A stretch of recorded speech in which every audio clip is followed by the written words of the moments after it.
আজকে আমি আবার একটি চিকেন রেসিপি নিয়ে চলে এলাম। দেখুন এখানে নিয়েছি মাংস। তো মাংসগুলোকে আমি বড় বড়ই পিস করে আগেই কেটে ধুয়ে রেখে দিয়েছিলাম জল ঝরিয়ে। তো এখানে নিয়েছি আমি কাঁচা লঙ্কা আর নিয়েছি রসুন। তো এখানে আমি 4-5টার মতো কাঁচা লঙ্কা নিয়েছি। আর দেখুন নিয়েছি পেঁয়াজ। তো অর্ধেক পেঁয়াজগুলো আমি পেস্ট করে নেব আর অর্ধেকগুলো রেখে দেব। এখানে আমি 3-4টার মতো পেঁয়াজ নিয়েছি বড় বড়, আর 1 ইঞ্চির থেকে বেশি নিয়েছি আদা, আর নিয়েছি এখানে আমি 3টার মতো রসুন। তো সব রসুনগুলোকে আমি পেস্ট করবো না, অর্ধেক রসুন পেস্ট করবো আর অর্ধেকটি রেখে দেব।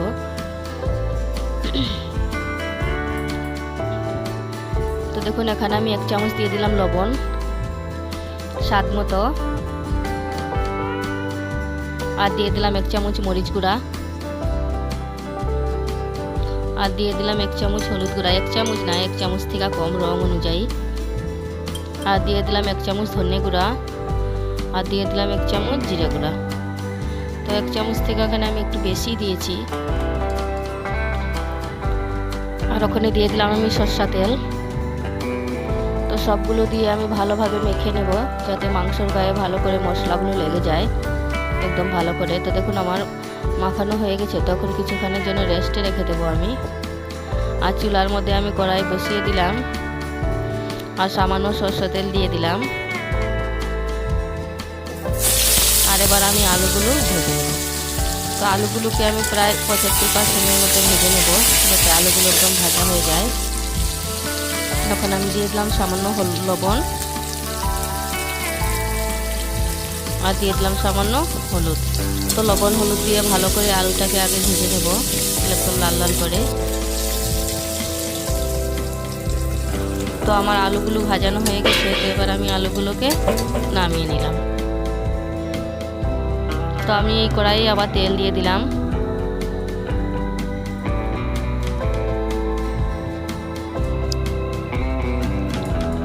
তো আমার তেলটাও দেখুন গরম হয়ে গেছে।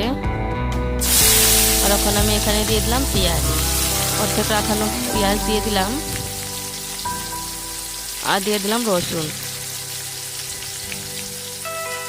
আর দিয়ে দিলাম কয়েকটা তেজপাতা। তো এগুলোকে আগে আমি লাল লাল করে ভেজে নেব, যাতে এগুলো একটু ভাজানো হয়ে যায়। আর এখন দিয়ে দিলাম দেখুন মেখে রাখা মাংসগুলো।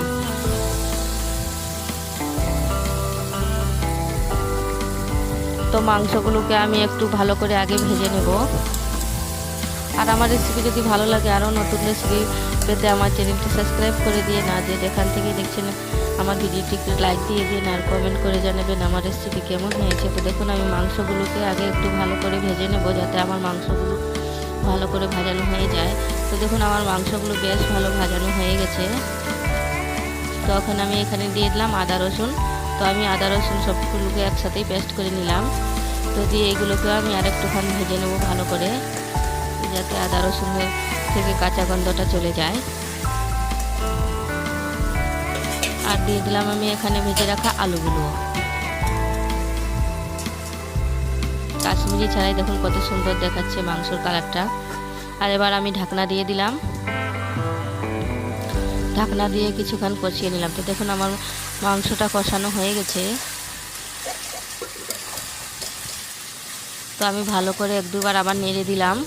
আর ওখানে আমি দিয়ে দিলাম জল। তো আমি এখানে সামান্যই জল দিলাম, মাংসর সমান সমান যতটুকু মাংস আছে তার সমানে আমি জল দিয়ে দিলাম। দেখুন একদম বেশিও জল দিইনি।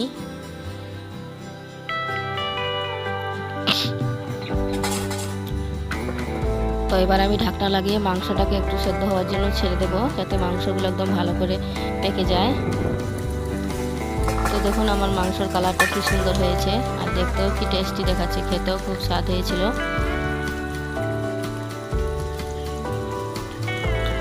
তো এখন আমি দিয়ে দিলাম গরম মশলা। তো এখানে আমি 1 ডিব্বা গরম মশলা পুরোই দিয়ে দিলাম। তো গরম মশলা দিয়ে আমার 1-2 মিনিট ভালো করে নেড়ে চেড়ে আমি, যাতে মশলাটা গরম মশলা সব দিকে লেগে যায়। তো দেখুন এবার আমার সবজিটা মাংস হয়ে গেছে। তো এবার আমি মাংসটাকে নামিয়ে নিলাম। আর মাংসটা কত সুন্দর হয়েছে দেখুন, দেখতেও কি দারুণ দেখাচ্ছে দেখুন মাংসগুলো। আর আমার রেসিপি দেখার জন্য আমি সবাইকে অনেক অনেক ধন্যবাদ জানাই।